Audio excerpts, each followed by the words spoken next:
Hello guys! Usapang accounting muna tayo today. So, our topic for today is about VAT or Value Added Tax. So, sa mga business persons dyan, this video is for you. So, when is your company considered as a VAT register? So, here in the Philippines, we have a threshold when it comes to our sales.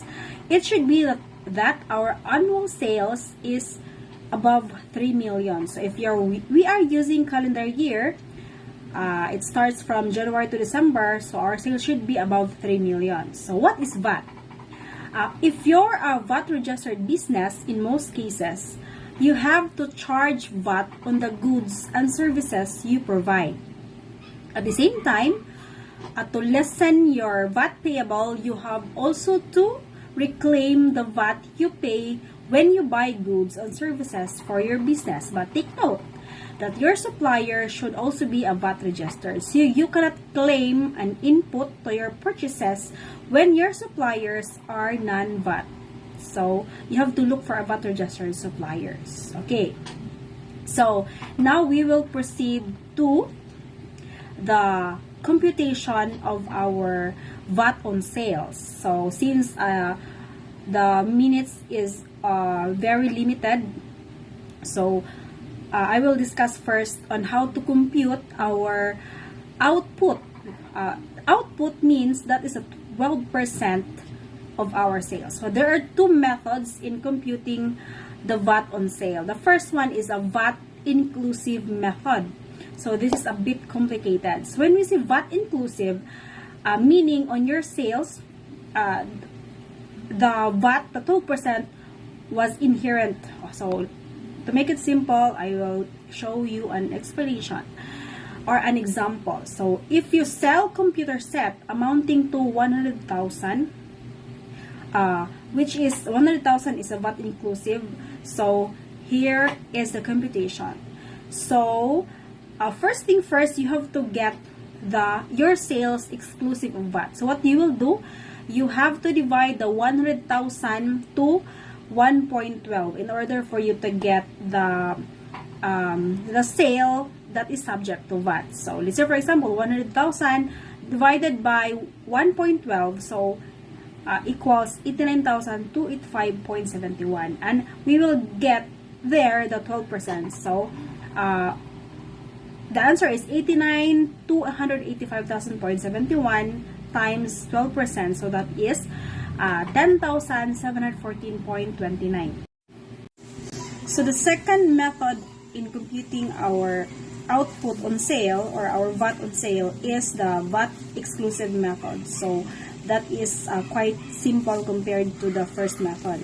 So let's go back to our previous example. If you sell a computer set amounting to 100,000, so since your 100,000 is exclusive of VAT, you have to directly multiply the 12% on the 100,000. Thus, your output is equals to 12,000.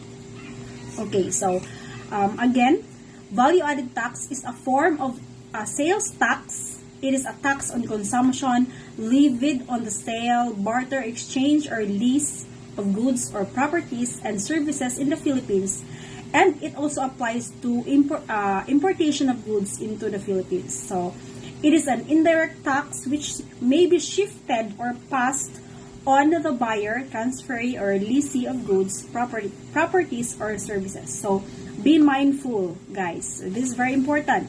When you are VAT registered, you have to shift the 12% on your consumer. So the company is just a withholding agent. So that is not their income tax. They are just withholding the 12% to the consumer. Okay, so you have to add on top of your sales price of 12% so that the company will not pay the 12%, because the concept is it should be shifted. Okay, so what is good? The good thing when you are VAT registered is you can claim input. So to be specific, what is input? That is a 12% applied on your purchases, which is it came from your supplier, which are also a VAT registered. So let's say for example, on our same a given example, let's say for example, you bought from your supplier, which is a VAT registered, amounting to 50,000 computer parts. So you have to, from your 50,000, you have to multiply 12% also, same percentage, in order for you to get, or to get the input, which is the input, it should be deducted on your output to lessen your VAT payable. Okay, so input, it also applies the VAT inclusive and exclusive method. So let's say for example, if 50,000 is a VAT exclusive method, so what is 12% of 50,000? So 50,000 times 0.12%, that is 6,000. Okay. But the input, guys, is not just for purchases. You can also claim input from your other expenses or disbursement, which is under the company. But just always take note that your supplier is also a VAT registered. So let's say for example, if you are selling computers, so when you bought office supplies for your employees, so you can also claim VAT for that input. I mean, whether it's not related to the computer. So as long as it is an expenses or part of the operation of your business, so you can also claim. Let's say for example, gas, diesel, or your flight. No, as long as it's under the operation of the company, so you can claim always a 12% on that. So now we will move to the computation or to reach our goal, which is the VAT payable. So the VAT payable, that is the amount that is we need to pay to the BIR. So we will go back to our example. So we will use the exclusive method. So on our sale, we have a sale of 100,000 pesos. So the 12% of that is 12,000. So that is our output. Okay, so 12,000 output. So since we purchase computer parts amounting to 50,000, which is also a VAT exclusive, not to make our example very simple. So since we have an input of 5,000, thus what we will do, 12,000 output minus 6,000 input. So it's very simple to get our VAT payable. So 12,000 minus 6,000 is 6,000. So now we have to pay the 6,000 to the BIR, depending on our location, because we have different RDO here in the Philippines, and the RDO will always depend on the business address, business registered address of our, of course, of our business. Okay, so that is very simple.